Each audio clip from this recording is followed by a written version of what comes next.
Today I'm going to talk to you about one of the most confusing moments of my life, and I'm sure we've all had one.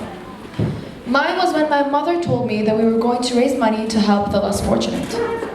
Now this word, less fortunate, was weird to me, and now it may not seem weird to us, but it was weird for the 7-year-old me. Because what is the fortune that I had that somehow other parts of society had less of? Asking my mother who are these less fortunate, she answered, well, you know, the poor. And since that day, there has not been a second where I haven't thought of why we're divided into so many different economical groups. My mom took me to the bazaar and we shopped for all sorts of things, from warm clothing to soccer balls and even meat and chicken. Throughout this very enjoyable process, I still couldn't quite comprehend why we had to buy these things for them. And whenever I asked my mother, she just said, wait till we get there, you'll understand. After a week of packing all their stuff in incredibly cute bags, we finally hit the road. And when we got there, it was not how I expected it to be. Children my age were walking on dirt with no shoes, playing soccer with a crumpled water bottle, and infants were barely clothed and freezing because of the lack of clothing. I was walking around with a bewildered face, wondering why me and the 7-year-old child in front of me have to live such different lives. Why did I have a beautiful house to live in, but they had to share a small trailer with 7 to up to 10 other family members? Why was food never a concern for me, but they had full meals 3 days a week out of the 7? Later I found out these are the kids that society likes to call street children. Children who have been on the streets working, selling flowers, fortune, whatever there is, before they could even learn how to walk. I was walking around there trying to comprehend all the things that I was seeing, and I met a girl there. Ironically, she had the same name as me, Kimia, and was in the same grade. And that is not all we had in common. We started playing around and we had so much fun. We played catch, hide and seek, you name it, we played it. And at the end of the day, when it was time to leave, I just did not want to. My mom made me promise that we will come back here again, so I finally agreed to leave. A month later, when it passed, those 30 days were hard because I just wanted to meet my new friends again. We packed their stuff and headed there, but what I didn't know is that this time is going to be a little different. When I got there, immediately I started looking for Kimia, and to my attention, she was nowhere to be found. I started looking around and I spotted one out of her 8 sisters down the yard, so I ran to her and asked if she knew where Kimia was. She was playing catch, so she looked at me, told me Kimia has passed away and died, and then went off running. She said it as if her goldfish passed away, not even her goldfish. I told my mom to go ask around to see what has happened to Kimia, and the results were traumatizing. Turns out she had a tumor that was untreated for, mainly by her family, because of financial and money issues. To some degree, for me, that was understandable.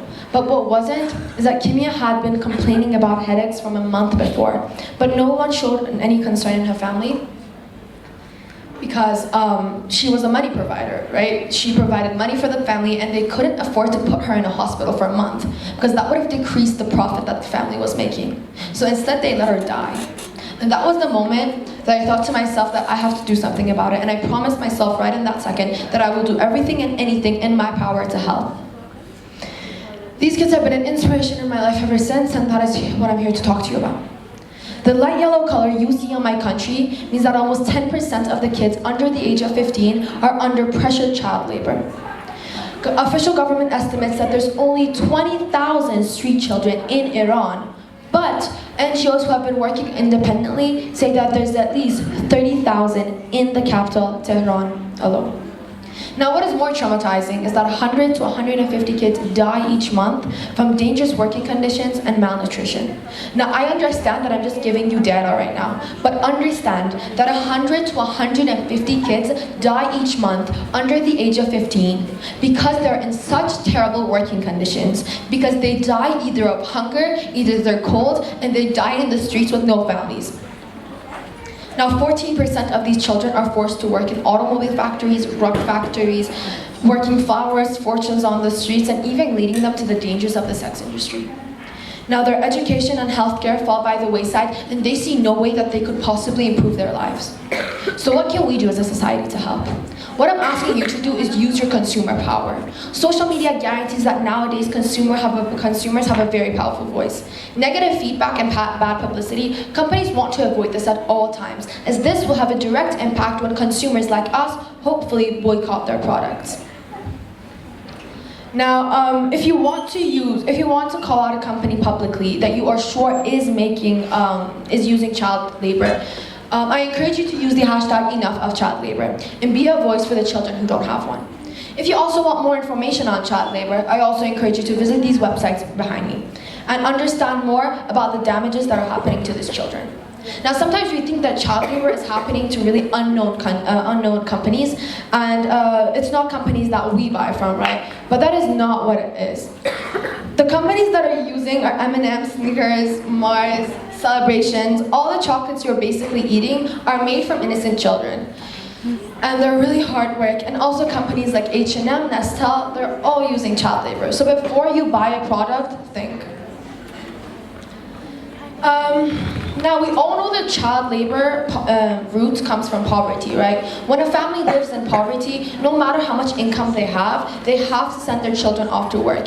Even when wages are low, extra help is always needed. At this extremes, if one or both parents are absent, sick, abusive, passed away, or in many cases in my country, an addict.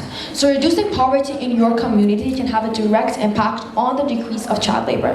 And now the question comes of how can I stop poverty? Well, yeah, you can't. Because we all know in this room that poverty isn't something that we can stop in one day with the snap of our fingers. But there are ways that you can help. The first step you can take is you can help schools. Donate books and stationery to the nearest schools around you that are struggling. And please don't tell me that there isn't none, because I know in every community there is a school that is in need of desperate help to provide good education for their children. If you feel like you're not in the right spot to do that, you can simply spread awareness.